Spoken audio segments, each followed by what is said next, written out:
Hey everybody, this is Shaman, and this is Leva. Hi everybody. And we are here from Harper Therapy. And last week we talked a little bit about trauma and how it shows up in early, as you're a young child. Mm-hmm. And we don't even necessarily recognize like we had trauma in our childhood. But then the crazy thing is like later on in life it shows up as like these physical ailments. That's correct. And this week, this is one that's kind of like high on my radar, grief. Mm-hmm. Grief is trauma. Yes. That's really cool. You want to say a little more about that? Absolutely. A lot of people don't make the connection that grief is trauma. And a lot of people don't understand that grief is a lot more than just losing a loved one. Right. Grief is many different things. Grief can be losing a job. I was just going to say that. Yeah. Losing your career. Right. Losing a boyfriend or girlfriend. Sure. It can be losing your home.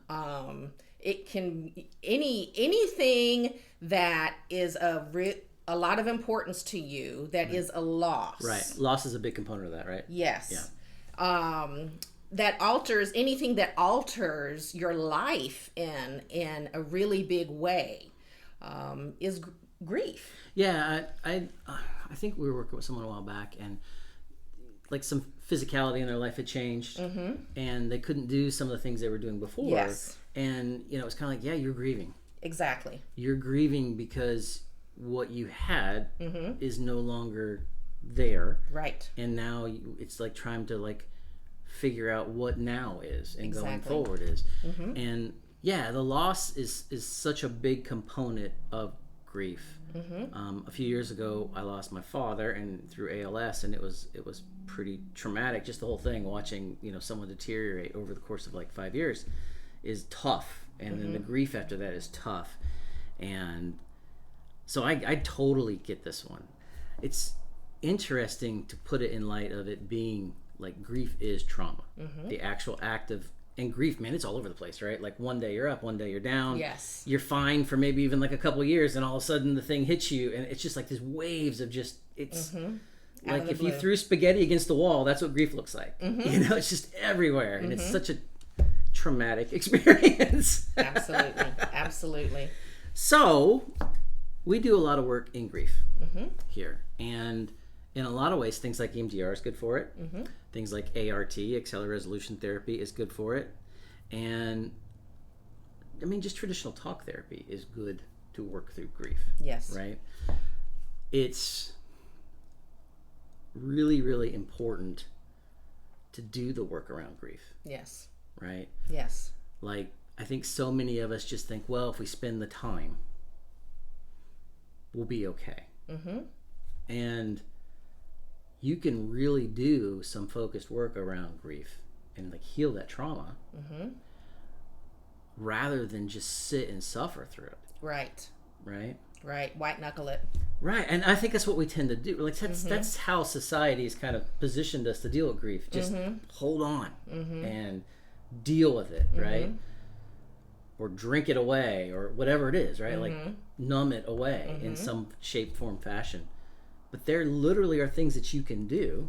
You can get help to work through that grief and do that work to find healing. Absolutely. Yeah. Yeah. Anything else we need to talk about on grief? Did I miss anything? Well, one other thing that I would like to add to the discussion is that there's also a component of when it comes to addiction. Sure. Okay. And a lot of people don't realize that when you are in recovery, whether it be alcoholism or trying to recover from whatever your drug of choice right, is. some kind of substance, whatever. Mm-hmm. Whether it could also be gambling addiction, whatever the case may be.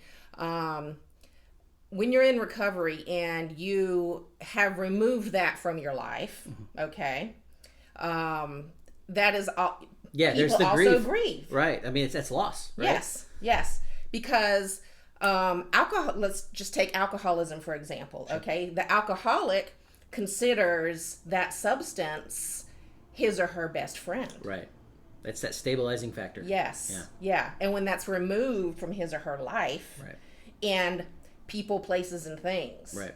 Okay. Those things also have to be removed from Right. the addict's life. Right. So they have to change their whole entire. Yeah, it's like a whole new being. Yes. Right. Yes. And I think in a lot of ways that does make the difference on how you heal through that. Mm-hmm. Is how well you structure something different.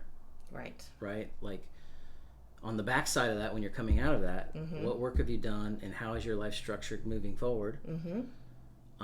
And does it leave behind the things that you need to get rid of? Mm-hmm. And has it dealt with the grief of that loss? Right? Like Right. all of that. It's very complex. Yes. Yes. You almost can't wrap your mind around Right. how complex it is. And dealing with the trauma that caused your addiction to begin with. Right. Yeah, because that's the root of it, right? Like Yeah. there's typically a reason Mm-hmm. that you went down this path. Mm-hmm. And for us, people that deal with trauma a lot, we would say trauma is very center to a lot of that. Absolutely. Yeah, this is a really cool conversation. Yeah. So give us a call at 813-434-3639. Thanks. Thank you.